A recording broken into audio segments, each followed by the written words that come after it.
My friend took my idea and made millions. I still remember the night I first came up with it. The idea that I swore would change everything.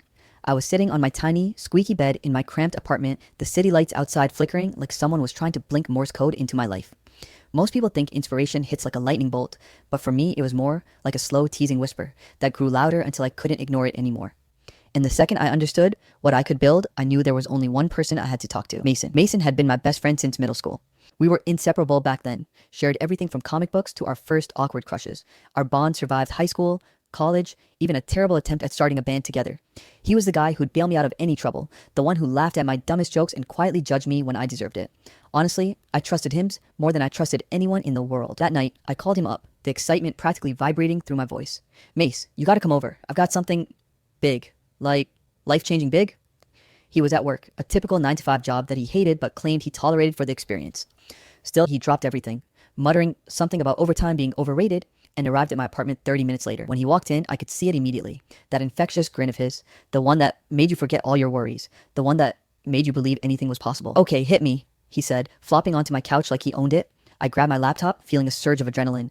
This wasn't just any idea. This was the kind of thing that could actually stick. Something people didn't know they needed until they saw it. I explained it all in a rush, words tumbling out of me like a waterfall. An app, a platform really, that combines social networking with personalized micro-experiences tailored to people's hobbies. Think of it like a Tinder, but for discovering local experiences, workshops, and niche communities based on your interests. It was smart, practical, and most importantly, untapped. Mason listened, leaning forward, eyes wide behind his glasses. He didn't interrupt once, which was rare for him. Usually he'd start cracking jokes, teasing me for getting too excited about another one of my $1,000,000 brainwaves. But not this time. He was quiet, focused. Damn, he finally said, voice low. This is actually brilliant. Like, the kind of thing people would kill to get in on. I laughed nervously. Yeah, I thought about that, but I can't do it alone, Mace. I mean, coding, marketing, all that stuff. I need someone I can trust to. I don't know, help me think it through, refine it, make it actually work. And that's when he smiled, that little half smirk of his, the one that always made me feel like he was in on some secret joke. Well, buddy, lucky for you, you've got me. I didn't hesitate. I handed him my laptop, showed him the wireframes, the mock-ups, the sketches I'd stayed up late perfecting. Mason nodded along, asking questions, offering suggestions, and I swear it was like watching someone breathe life into an idea.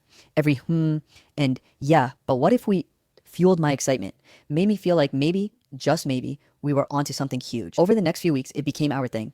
Late night brainstorming sessions at my apartment, pizza boxes and energy drinks piling up in the corner.